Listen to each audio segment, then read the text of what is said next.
Banana Republic. Ruelas has been covering the Phoenix Lights phenomenon since the beginning. A lot of times, UFOs are seen in little small rural areas. This was an event over a major city, and a lot of people saw it. So it's not something that could be easily discounted. But apparently there were two events. One of the big confusions about the Phoenix Lights is that there were two separate incidents that night. Around 8 o'clock, people see a V formation. About 10 o'clock, there are hovering orbs on the western part of Phoenix. That's not what most people saw. Most people who saw the Phoenix Lights on the ground saw this V overhead.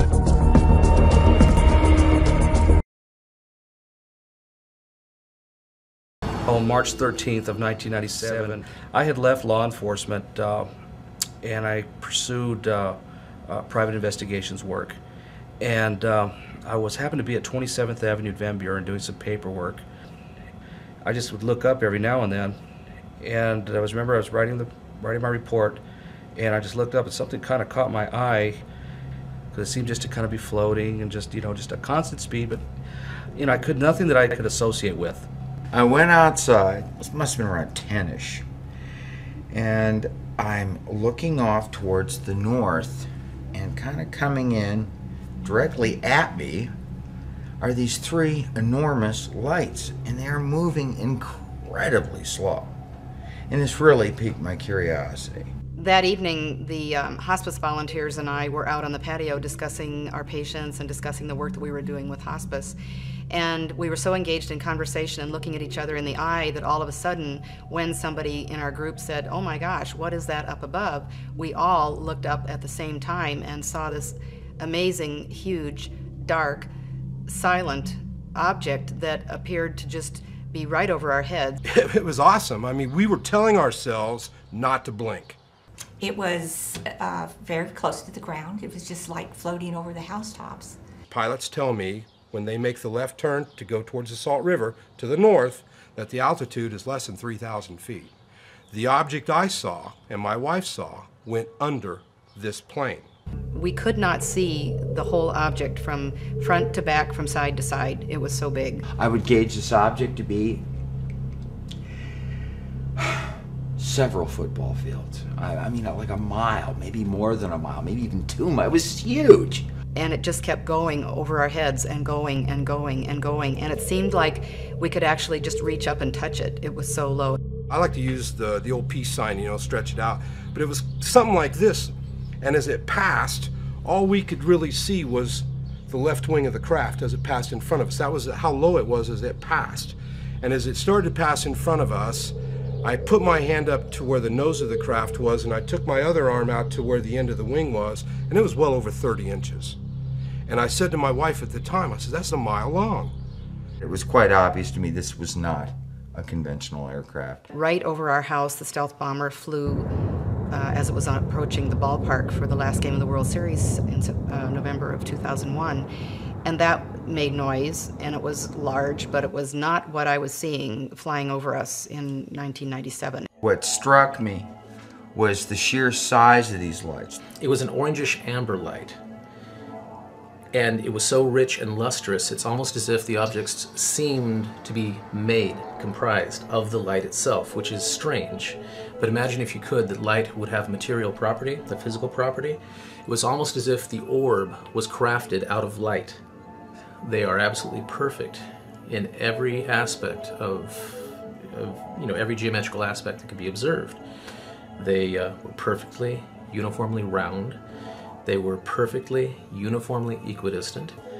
When it got directly over my head, and I mean, I'm talking dead center here, I was right underneath this thing. And I look up.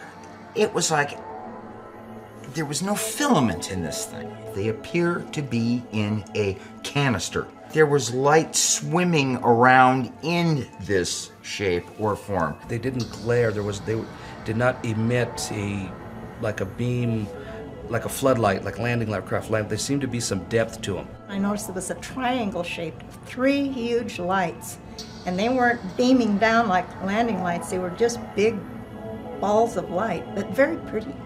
They blocked out the stars as they moved. You could not see objects beyond them as they would pass in front of them. In between these lights, though, it did seem somewhat denser. It seemed darker, like there was a shape or form going on there that was holding these things together. It was like looking through water. And if you've ever seen that little wavy motion and so forth, that's what that's like. What absolutely struck me as being eerie beyond belief, the immense size of this thing would have to be controlled by something that had a pretty strong engine just to sustain flight.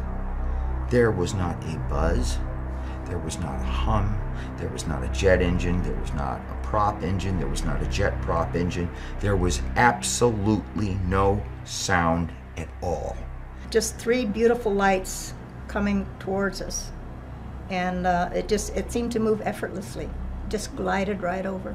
This was one solid object, one craft, one big, large boomerang. Everybody that called me said the same thing. It was huge, it was slow, it was low, it was totally silent. They could see some lights, somewhere between 5 and 9 lights on it at any given time. The lights were not like spotlights, they were more like glowing, gaseous globes. What struck me immediately about the Phoenix Lights incident was the sheer number of witnesses. The availability of the witnesses. This was peak time for the comet Hale-Bopp that seemed to come out of nowhere a few months earlier. 10,000 people approximately witnessed this, one of the largest experiences of this sort ever recorded. We found quickly that there was a complete cross-section in the Phoenix Lights witnesses of our society, from truck drivers to attorneys, to doctors, lawyers, aerospace people, military. Air traffic controllers on duty who could see the lights but not see them on radar. Just from what you read in the press accounts, I think they profoundly affected a lot of people. Everybody but one. Everybody but one told the exact same story. And the one was the one that they publicized, which was a kid who said he saw it and they were airplanes. Well, you know, when you have like 700 to 1 saying this was not airplanes, I had active military, retired military, police officers, firemen, Little League coaches that were out that night with the whole Little League saw it, the parents saw it, people jogging, people shopping. No, I'm serious now. That it was unquestionably it was a UFO, which means unidentified flying object. Right. Doesn't mean we're being visited. Well, it's nothing like anything I've ever seen. And you're an Air Force guy. Yeah, and a pilot. Got a lot of hours flying, so it was pretty breathtaking. And I'll never forget. I snuck out to see it, without DPS, which I'm not supposed to be driving my own car and that kind of thing. Yeah. And so, but I told Ann what I was doing. I was going to go up to Squaw Peak and see what everybody was, clamoring about. And when I walked in the front door, she looked at me, and I was apparently normally I'm fair complected and pale anyway, right? And she said, "Oh my gosh," she said, "she looked like a ghost. What did you see?" And I said, "Well, I don't know what I saw, but it was really something, and I'm not going to talk about it." And wow. So, did it frighten you? No, I think I was kind of in awe, really, How big? Bigger than anything I've ever seen in the sky. Like an aircraft carrier in the sky? Yeah, something like that, yeah. And it was hard to define because of the light in terms of the size, but it was absolutely silent and had sort of eerie embedded lights, and so that's what I saw, and I wasn't expecting to see anything. It was freaking huge. It didn't make a sound. It was going really slow. That's the point. It was there. We saw it.